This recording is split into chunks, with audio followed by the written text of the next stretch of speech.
গতকালকে বৃষ্টি হওয়ার ফলে দেখো রাস্তার মধ্যে কত জল জমে রয়েছে, আর এখানে ছাদের জলগুলো আটকে ছিল, তাই জন্য বাবা ছেঁকে ফেলে দিল। আর এই ছাগলটার মাথা খারাপ হয়ে গেছে, তাই জন্য আমার সাইকেলটাকে কামড়াচ্ছিল। তারপর তাড়াতাড়ি করে মুখ ধুয়ে নিলাম, কারণ আমার খুব খিদা পাচ্ছিল। কিছুক্ষণ পরে মা আমাকে এনে দিল চিড়া, আর সেটাকে তাড়াতাড়ি করে আমি খেয়ে নিলাম।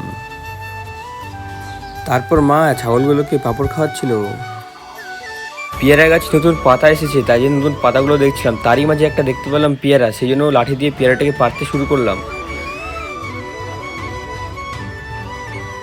আর তোমরা পেয়ারাটা দেখো কত সুন্দর। তারপর তাড়াতাড়ি করে পেয়ারাটা খেয়ে নিলাম, আর খেতে ছিল খুব মিষ্টি। দুপুরবেলা ভাবলাম যে চুল কাটতে হবে, আর দেখতেও পুরো পাগলের মতো হয়ে গেছিলাম। তারপর আমরা তিনজন বেরিয়ে পড়লাম রাস্তা যাওয়ার উদ্দেশ্যে।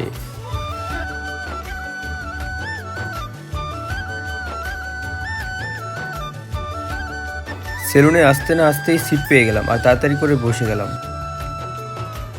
তারপর ডাইরেক্ট বাড়ি চলে এলাম। আর হেয়ার স্টাইলটা কেমন হয়েছে একটু কমেন্টে অবশ্যই জানাবা।